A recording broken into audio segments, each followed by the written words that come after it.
So any child of the 90s who watched after-school cartoons very likely at least remember Darkwing Duck. Now I'm doing this as a special request for my brother since that was essentially his favorite cartoon from that era. Mine was DuckTales. Of course DuckTales was a little earlier.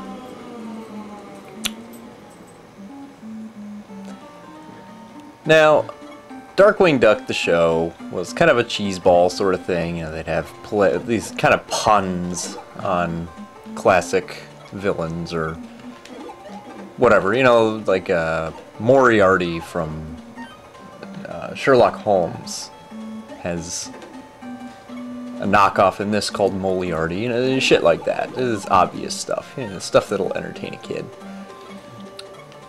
And those wonderful Eggmen there. I'll get to them in a minute.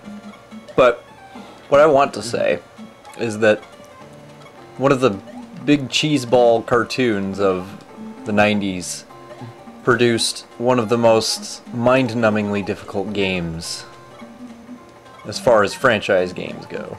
I guess not, franchise isn't the right word, but you know what I mean. Game based on a cartoon or whatever. The controls are incredibly stiff in this game. They're stiffer than your dong when you're looking at Selma Hayek. It's ridiculous.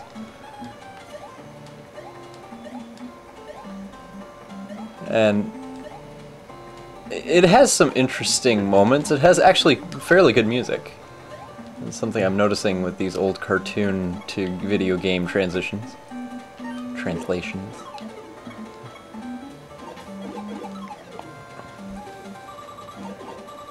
So you have your basic gas gun, which I don't know why he uses a gas gun instead of an AK. And it shoots different forms of gas depending on what you pick up. You can use your cape to block by pushing up. Real simple shit. The problem is that there's a delay with every fucking thing in this game. You shoot somebody, there's a delay before you can shoot them effectively again. Otherwise your bullet will, well, your gas pellet will just pass right through. So there's essentially no point in rapid firing somebody.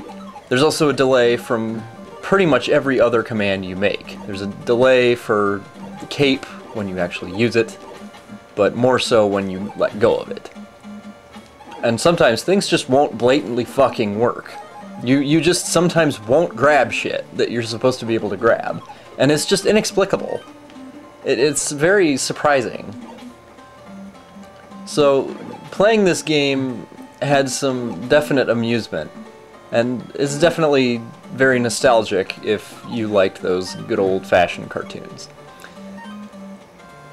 It is, however, as I said earlier, really fucking hard. And that's just something coming from, you know, a person who really likes hard games. The bosses, on the other hand, are really not especially difficult, for the most part. For the most part. Quackerjack here is just a douchebag. He's painfully easy. You just walk back and forth and you shoot that huge-ass jizz ball down that explodes and attacks him from the floor. It's painfully easy. If you get hit, you just suck. Which I might have gotten hit, but I don't suck, because I don't care about it.